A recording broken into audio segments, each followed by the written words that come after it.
Alors c'est vrai que les élections cantonales sont beaucoup moins connues et intéressent peut-être moins les habitants que les élections municipales. Pourtant, elles sont très importantes pour notre vie quotidienne. D'abord parce que le département dispose d'un budget très important, 1,5 milliard d'euros. Mais surtout qu'il intervient directement dans notre vie quotidienne. Peu de gens le savent, mais le département, c'est lui qui gère l'essentiel de l'action sociale. Le RMI, les aides pour les personnes âgées, les aides pour les personnes handicapées.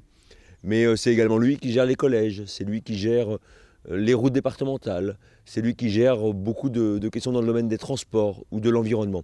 Et c'est la raison pour laquelle Montgeron a besoin d'avoir un conseiller général qui défende enfin sa commune sur ces dossiers-là. Vous présentez votre projet pour les cantonales, pour l'Essonne naturellement. Quels en sont les points forts?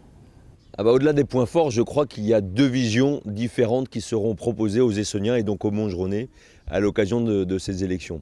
D'un côté, la majorité sortante et le conseiller général maire de Montgeron sont favorables à une croissance importante du département de l'Essonne et veulent 185 000 nouvelles constructions d'ici 2030. Je pense que c'est pure folie parce que nous n'avons pas la capacité d'accueillir ces nouveaux habitants dans de bonnes conditions.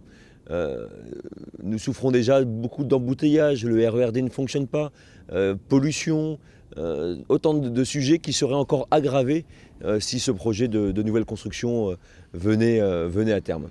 Et d'un autre côté, vous avez compris que c'est le projet que je combats, d'un autre côté, nous proposons au contraire l'image d'une Essonne à taille humaine qui, avant d'accueillir de nouveaux habitants, se préoccupe de l'amélioration des services publics qui sont offerts aux Essonniens.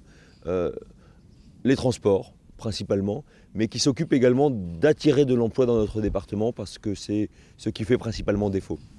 Montgeron est aussi un canton. Quelles sont les propositions que vous défendrez à l'Assemblée départementale? Il faut que Montgeron déjà soit défendu. Il y a sur un certain nombre de sujets de préoccupation dont la solution est à Évry.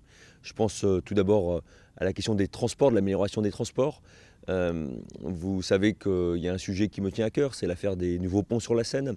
Le conseiller général et maire sortant souhaitent interdire l'accès de ce nouveau pont entre Vigneux et Athis-Mons aux voitures.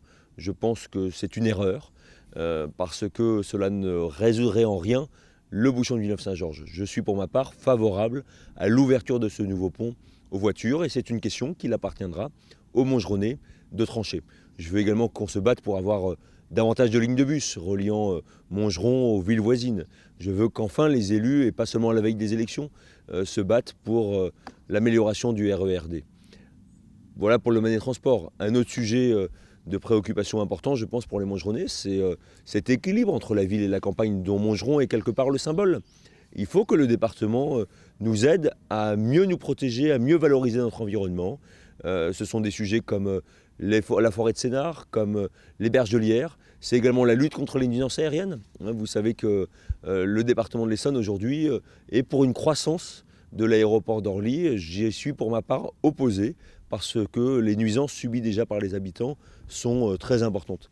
Voilà des points sur lesquels les Montgeronnais, les Essonniens auront à débattre.